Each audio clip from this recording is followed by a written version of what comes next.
couple of years ago, probably about 5 years ago, my daughter, she was probably about 21, maybe 20. She came and volunteered here. And one particular time she came out and Mark picked her up and said, oh, there's a man in there who's just like your age, Dad, and it's just heartbreaking. And he was really quite taken aback by it and said, oh, I hope one day, will that be me one day? And a couple of years later it was. The top of it, it was a family man. Absolutely loved his family to bits, really, And we've been together since we were 16, so everyone loved him. At the end of 2017, I picked him up from work just before Christmas, and he said his neck was sore.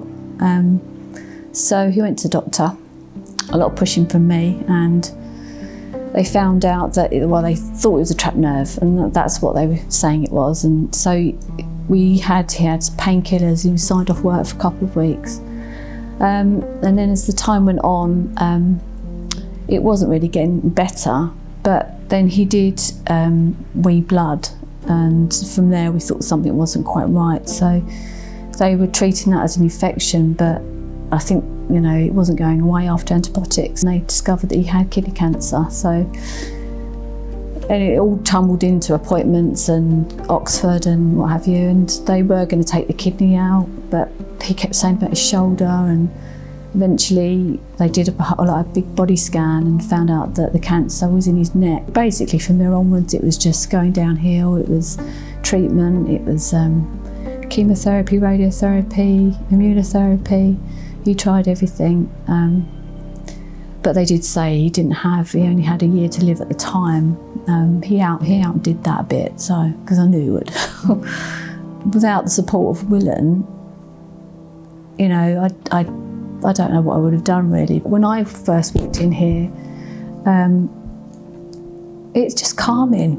Compared to all the hospitals you go to, you don't get that feeling when you walk through the door, and you know that everyone is doing their best, as they are in the NHS as well, but it's just a different sort of thing. It's set up for people that are going through this awful time, and it's just a nice feeling as you walk through the door. And Mark felt the same as well. I was speaking to Willen the whole way through the summer, and the week before he died, we were at home still, and we were speaking every single day. Those phone calls got me through that day, because it's a scary thought knowing that you've got someone at home that could die really any minute, and it's from me telling them what was going on that day, they could make up their mind to knowing what is going on, and they so knew that he was coming towards the end of his life.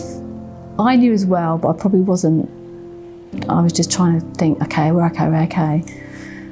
So they were just waiting for me to come in, and we arranged for him to come on Thursday, and he came in on the Thursday, and it was just the right time for us.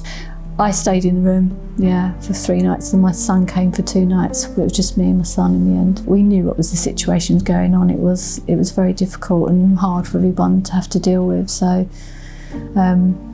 if he'd gone into hospital, we wouldn't have had anyone at all. And I always promised him all the way through this, I'll be with you to the end, and I will sit with you and I'll be with you. Don't worry, you'll always have me there.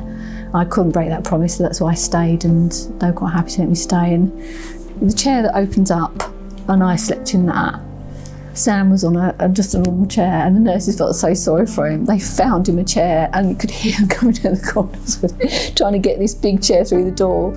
So we had both chairs open up with their legs on, blankets on, and Mark in the middle. It was like, and that was another thing. It was even though you're going through a really awful experience, the nurses that are here were just so calming, and you could still find a bit of laughter somewhere just to take the edge of what you're feeling about. And they were just so gentle, and so the knowledge of what they're dealing with was just pouring out of them. It was just amazing. I'm in awe of them. I don't know how they do it. Special people.